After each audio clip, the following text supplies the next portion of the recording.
Hello people, welcome to explain series 360। तो आज हम क्या करते हैं, दो मोशन हम पढ़ेंगे, हॉरिजॉन्टल और वर्टिकल मोशन। साथ में क्या देखेंगे कि हॉरिजॉन्टल और वर्टिकल मोशन जो है हमारे, वो वैक्यूम में किस तरह से काम करते हैं और अर्थ एटमॉस्फेयर के अंदर किस तरह से काम करते हैं। तो ये दोनों केस हमारे पास है, उनको आज हम थोड़ा पढ़ते हैं। सबसे पहले हम केस कंसिडर करते हैं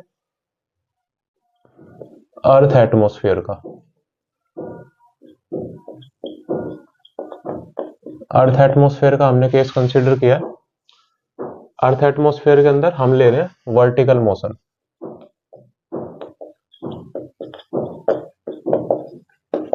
तो वर्टिकल मोशन को समझने के लिए क्या करते हैं, हम एक एग्जांपल लेते हैं। मान लीजिए हम दो पॉइंट कंसीडर कर रहे हैं, ये हमारा पॉइंट ए है, ये हमारे पास पॉइंट बी है। दोनों के पॉइंट के जो बीच की डिस्टेंस है वो हमारा है 10 मीटर। पॉइंट बी जो है हमारा, इसको आप कंसीडर कीजिए कि ये हमारा अर्थ सरफेस है। ये अर्थ सरफेस है और अर्थ सरफेस से 10 मीटर के ऊपर पॉइंट ए पर हमारे पास एक ऑब्जर्वर है, वो यहां पर है प्रेजेंट। उसके बाद क्या करते हैं कि हम 1 kg की बॉल लेते हैं, 100 kg की बॉल लेते हैं। अब क्या करते हैं कि दोनों को साथ में ड्रॉप करते हैं एक ही समय पर। दोनों बॉल को 10 मीटर की हाइट से हम ड्रॉप करते हैं इस अर्थ सरफेस की तरफ, इस ग्राउंड की तरफ। तो इंटरेस्टिंग बात क्या है कि दोनों के पास जो है अलग अलग मास है। इसके पास मास 1 kg का है, इसके पास मास 100 kg का है।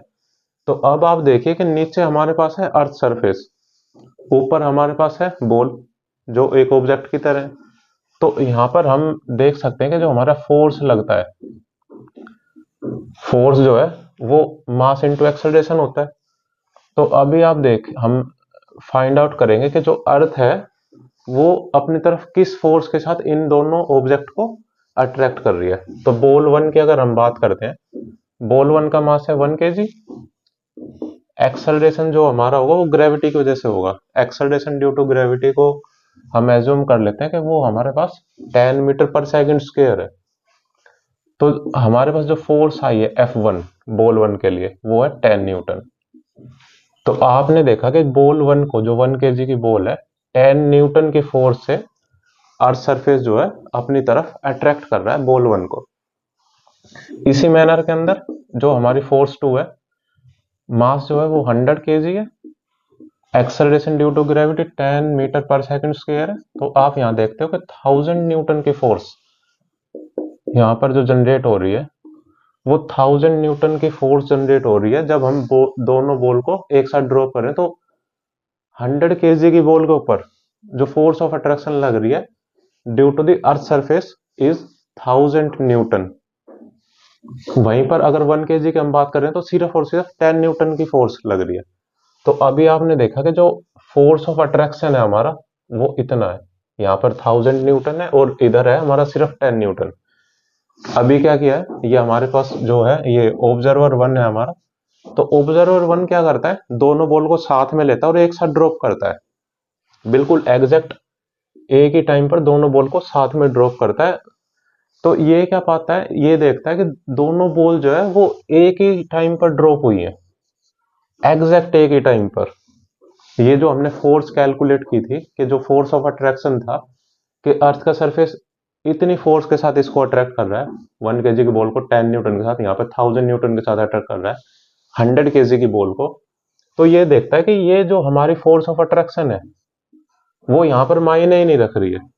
दोनों बॉल ने सेम टाइम पर स्ट्राइक किया है। जो पॉइंट बी है हमारा, ये पूरी लाइन जो है ग्राउंड सरफेस, ये पॉइंट बी डिनोट कर रहा है। तो दोनों दोनों बॉल ने एग्जैक्ट टाइम पर स्ट्राइक किया है। तो इससे हमें क्या पता चला कि जब हम अर्थ एटमॉस्फेयर का केस ले रहे हैं, वर्टिकल मोशन का जब हम केस ले रहे हैं, तो जो हमारा टाइम है एक पॉइंट से दूसरे पॉइंट तक जाने का, पॉइंट ए से पॉइंट बी पर जाने का जो टाइम है, वो टाइम हमारा डिपेंड करता है, किसके ऊपर डिपेंड करता है वो हम यहाँ पर देखेंगे, और किस पर ये डिपेंड नहीं कर रहा है। तो जो हमारा टाइम है, हमें एक चीज तो कंफर्म होगी, time does not depend on force of attraction. तो यहां पर हमने देखा कि जो हमारा फोर्स ऑफ अट्रैक्शन था उस पर तो टाइम जो है बिल्कुल डिपेंड ही नहीं कर रहा है, क्योंकि यहाँ पर 10 न्यूटन की फोर्स है, यहाँ पर 1000 न्यूटन की फोर्स है। अलग अलग फोर्स होने के बावजूद भी, डिफरेंट फोर्स होने के बावजूद भी, जो ए से बी तक जाने में जो टाइम लग रहा है दोनों बॉल को एक जैसा सा लगा, क्योंकि दोनों बॉल ने साथ में स्ट्राइक किया। तो अब हम देखते हैं कि ये चीजें ऐसा पॉसिबल कैसे हो पाई है। तो इसके पीछे रीजन आता है हमारा एक्सेलरेशन। जो इनके पास जो इनिशियल एक्सेलरेशन था, इनिशियल एक्सेलरेशन क्या था? इनिशियल अगर मैं लिखूं यहां पर कि जो इनिशियल एक्सेलरेशन रहा दोनों बॉल के पास, वो था एक्सेलरेशन ड्यू टू ग्रेविटी।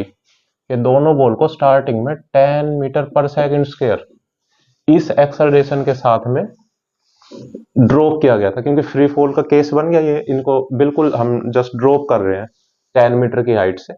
तो अभी आपने देखा कि बॉल वन पर भी, बॉल वन को जो एक्सेलरेशन मिला वो भी 10 मीटर पर सेकंड स्क्वायर था, और बॉल टू को भी जो एक्सेलरेशन मिला वो भी 10 मीटर पर सेकंड स्क्वायर था। तो दोनों बॉल के पास एग्जैक्ट सेम एक्सेलरेशन होने की वजह से जो इनके बीच का टाइम था वो यहाँ पर आपको जी के ऊपर देखने को मिला है कि ये जो एक्सेलरेशन था उसके पास इनिशियल, इस वजह से उन्होंने एक ही टाइम पर जो है स्ट्राइक किया है ग्राउंड को। मास का यहाँ पर कोई भी आप इफेक्ट नहीं देख रहे हो। तो फोर्स ऑफ अट्रैक्शन, और यहाँ पर अगर मैं लिखना भी चाहूं कि मास, तो जब भी हम वर्टिकल मोशन की बात करते हैं तो हमारे पास जो है टाइम जो है वो मास के ऊपर भी डिपेंड नहीं करता है। देखो मास दोनों का अलग अलग है, बहुत डिफरेंट है। फोर्स ऑफ अट्रैक्शन बहुत डिफरेंट है, लेकिन जो ग्रेविटी थी, एक्सेलरेशन ड्यू टू ग्रेविटी थी, उस वजह से ही दोनों बॉल जो है वो बिल्कुल एग्जैक्ट साथ में स्ट्राइक कर पाई है। तो ये हमारा वर्टिकल मोशन का केस था। दूसरी तरफ अगर हम बात करते हैं कि हॉरिजॉन्टल मोशन का केस अगर मैं कंसीडर करता हूं, हॉरिजॉन्टल मोशन अगर हम लेते हैं तो हॉरिजॉन्टल मोशन के अंदर आप देखोगे कि ये हमारा अर्थ सरफेस है। ये मैंने दो पॉइंट कंसिडर किए हैं, पॉइंट ए और बी। तो यहाँ पर हमने क्या किया है, एक हमने बॉल लिया, सेम वही सिनेरियो रखेंगे 1 kg की, एक बॉल लिया 1000 kg की। तो अब आप देखो कि ये भी ग्राउंड पर ही है, ये दोनों बॉल ग्राउंड पर ही है, अर्थ सरफेस पर ही है। तो अब आप देखो जैसा हमने यहाँ पर कैलकुलेट किया था, जो फोर्स ऑफ अट्रैक्शन है अर्थ का, जो अपनी तरफ अर्थ अट्रैक्ट कर रही है 1 kg की बॉल पर कितना है, 10 न्यूटन का। 1000 kg की बॉल पर कितना है, 100 kg की बॉल पर है 1000 न्यूटन का। तो अब आप देखो कि ये हमारे पास केस बना है, हॉरिजॉन्टल मोशन का हम केस ले रहे हैं। तो अगर मैं इसको इनिशियल एक्सेलरेशन मान लीजिए, मैं सेम एक्सेलरेशन देता हूं, क्योंकि यहां पर हमने देखा था कि सेम एक्सेलरेशन की वजह से, यहां पर हम लिख सकते हैं कि सेम एक्सेलरेशन की वजह से ऐसा हुआ था, क्योंकि दोनों जो है एक ही टाइम पर स्ट्राइक कर पाई थी, वो सेम एक्सेलरेशन उनका रीजन था उसके पीछे। तो आप देखते हो कि मैंने यहाँ पर इनको एक्सेलरेशन जो दिया है वो दिया 20 मीटर पर सेकंड स्क्वायर, 20 मीटर पर सेकंड स्क्वायर। तो दोनों के पास जो एक्सेलरेशन रहा वो सेम दिया मैंने, यही केस रखा। लेकिन आप हॉरिजॉन्टल मोशन के केस में पाओगे कि जो हमारी लाइट बॉल, जो लाइट वेट वाली बॉल थी, उसने ए पॉइंट से बी पर जाने के लिए कम टाइम लिया है कंपेयर टू बॉल जिसके पास 100 kg है। ऐसा क्यों हुआ? ऐसा इसलिए हुआ क्योंकि हम जो है मोशन कराना चाह रहे हैं, हम मोशन कराना चाह रहे हैं इस डायरेक्शन के अंदर। मान लीजिए मैं एक्स डायरेक्शन कंसीडर कर लेता हूं, तो एक्स डायरेक्शन में हम मोशन कराना चाह रहे हैं, लेकिन अर्थ का सरफेस जो है वो 10 न्यूटन की फोर्स से इसको अपनी तरफ अट्रैक्ट कर रहा है, 100 kg वाली बॉल को 1000 न्यूटन से अपनी तरफ अट्रैक्ट कर रहा है। तो आप देखो कि 1000 न्यूटन की फोर्स है, अर्थ उसको अपनी तरफ अट्रैक्ट कर रही है, तो उसने जो है इसको ए से बी पॉइंट तक जाने के लिए ज्यादा टाइम लगाना पड़ा। ज्यादा टाइम क्यों लगाना पड़ा? यहाँ पे फोर्स ऑफ अट्रैक्शन ज्यादा है। वहीं दूसरी तरफ ये बॉल लाइटर है 100 kg की बॉल से। तो ये जो एक्सपेरिमेंट के थ्रू हमने देखा है कि लाइटर बॉल जल्दी पहुंच जाती है हॉरिजॉन्टल मोशन में ए से बी पॉइंट पर। तो ये क्यों था? क्योंकि यहाँ पर जो सिर्फ 10 न्यूटन की फोर्स से अर्थ ने इसको अपनी तरफ अट्रैक्ट किया था, कि कम फोर्स है तो उसको 20 मीटर पर सेकंड का एक्सेलरेशन मिलते के साथ ही फटाफट से पॉइंट बी पर आ जाएगी। और 100 केजी की बॉल जो है जितने में ये यहाँ तक पहुंचेगी उतने में ही हाफ तक ही जा पाएगा, हाफ के अराउंड। तो अभी आप देखो कि हमने एक्सेलरेशन सेम रखा है लेकिन फिर भी जो है टाइम उनको डिफरेंट लगा है ए से बी तक जाने में हॉरिजॉन्टल के मोशन में। वहीं पर वर्टिकल के मोशन में हमने एक्सेलरेशन को सेम रखा लेकिन वो एक ही टाइम पर पहुंच गए। तो इसके पीछे रीजन क्या निकल के आता है कि ऐसा क्यों हुआ? इसके पीछे हमारा रीजन यही निकल के आता है कि इधर वर्टिकल मोशन के केस में हमने क्या किया था कि हमारा जो मोशन की डायरेक्शन थी वो भी यही सेम डायरेक्शन है, एक्सेलरेशन जो हमने दिया है वो यही है, और दूसरी चीज इसमें क्या देखने को मिले, जो फोर्स है जिससे अर्थ जो है अपनी तरफ अट्रैक्ट कर रही है उसकी भी डायरेक्शन सेम है हमारे पास। लेकिन वहीं पर हॉरिजॉन्टल मोशन का केस क्या हो रहा है, मैं मोशन कराना चाह रहा हूं एक्स डायरेक्शन के अंदर, ठीक है, और जो अट्रैक्ट कर रही है अर्थ इन दोनों बॉल को वो कर रही है एक डिफरेंट डायरेक्शन के अंदर। तो ये मोशन के अंदर अपोज डाल रही है, मोशन के अंदर हमें अपोज देखने को मिला है। मोशन है इस डायरेक्शन में, अर्थ खींच रही है इस डायरेक्शन में, यहाँ पर मोशन है नीचे की तरफ ही और अर्थ भी अट्रैक्ट कर रही है नीचे की तरफ ही। तो इसलिए आप देखते हो जब भी हॉरिजॉन्टल मोशन का केस होगा तो जो टाइम होगा ए से बी पॉइंट तक जाने में बॉल का, वो हमारा डिपेंड करेगा, ये हमारा डिपेंड करेगा फोर्स ऑफ अट्रैक्शन पर, फोर्स ऑफ अट्रैक्शन पर, कि हमारे पास अगर फोर्स ऑफ अट्रैक्शन कम है तो जल्दी पहुंच जाएगी बॉल, और फोर्स ऑफ अट्रैक्शन अगर ज्यादा है, ये चीज ज्यादा है, तो वो ज्यादा टाइम लेगी बी पर पहुंचने में। तो ये चीज हमने देखी है। और यहाँ पर एक चीज नहीं देखने को क्या मिली है कि इधर जो है टाइम डिपेंड नहीं कर रहा था फोर्स ऑफ अट्रैक्शन और मास के ऊपर, लेकिन यहाँ पर हॉरिजॉन्टल मोशन के अंदर वही चीज जो है रिवर्स हो गई, टाइम ने डिपेंड किया है मास पर भी, फोर्स ऑफ अट्रैक्शन भी। और जबकि हमने एक्सेलरेशन को सेम रखा लेकिन वो एक्सेलरेशन पर डिपेंड नहीं किया।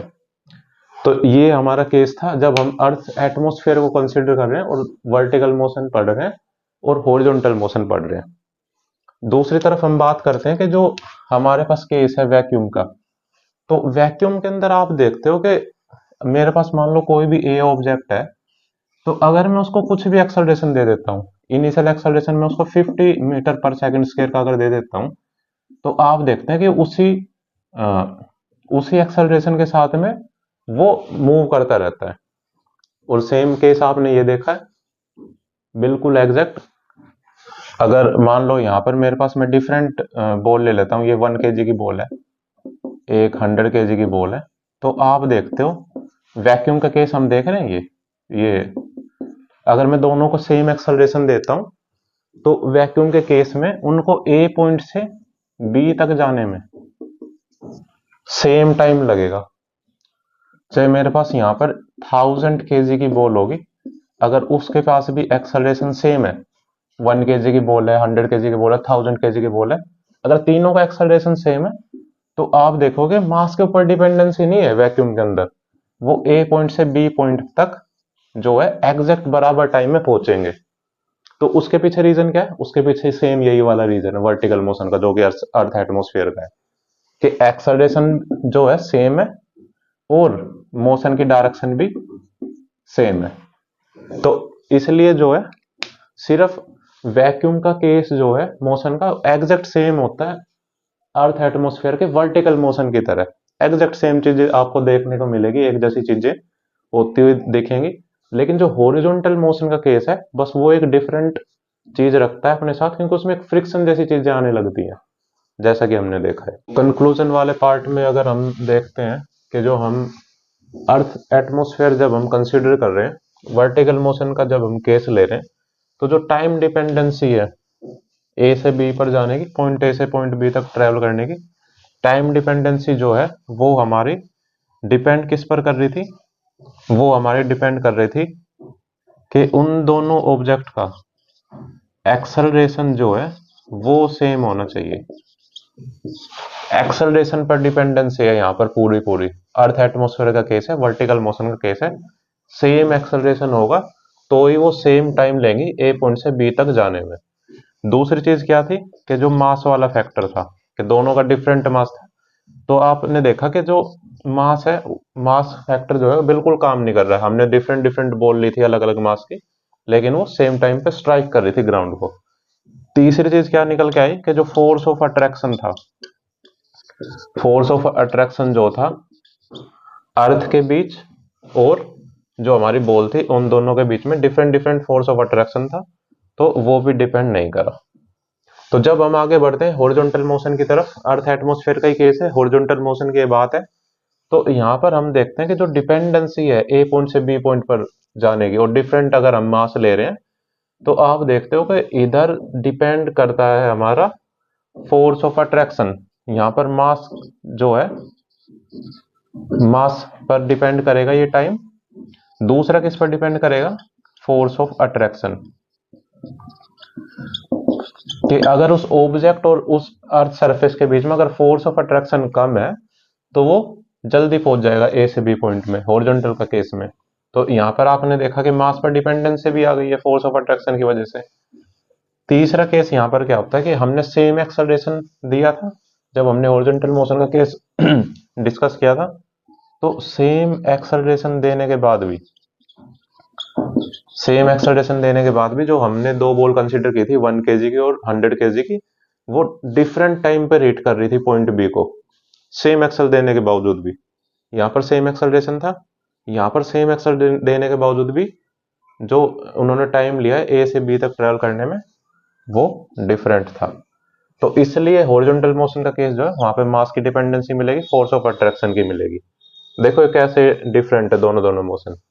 तो इसी तरह अगर वैक्यूम के केस में आते हैं, तो वैक्यूम का केस कोई भी हो, चाहे हम वर्टिकल मोशन की बात कर लें या फिर हम हॉरिजॉन्टल मोशन की बात कर लें, दोनों ही केस के अंदर जो डिपेंडेंसी है वो हमें करनी होगी कि सेम एक्सेलरेशन देना पड़ेगा।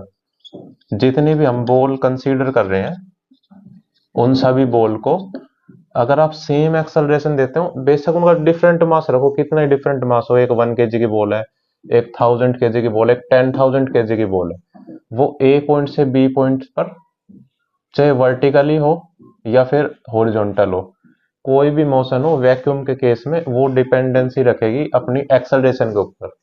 यहाँ पर हमें जो है मास के ऊपर डिपेंडेंसी नहीं मिलेगी। तो जो टाइम लगेगा ए पॉइंट से बी पर जाने का, बात वर्टिकल की हो जाए या फिर बात हो जाए हॉरिजॉन्टल की, वैक्यूम के केस में सिर्फ आपको सेम एक्सेलरेशन देना होगा, तो ही वो सेम टाइम पर पॉइंट बी को हिट करेंगी, अगर हम उसका इनिशियल पॉइंट ए लेते हैं और बी उसका फाइनल पॉइंट लेते हैं।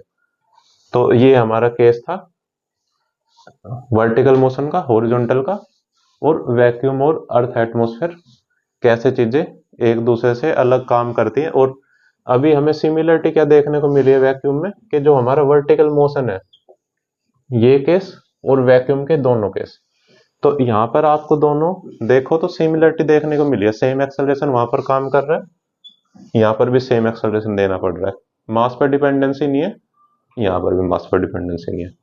तो वैक्यूम का केस बिल्कुल एक जैसा देखने को मिलता है वर्टिकल मोशन के अर्थ एटमॉस्फेयर वाले केस को, सिर्फ जो डिफरेंट है वो है हमारा हॉरिजॉन्टल मोशन। Thank you.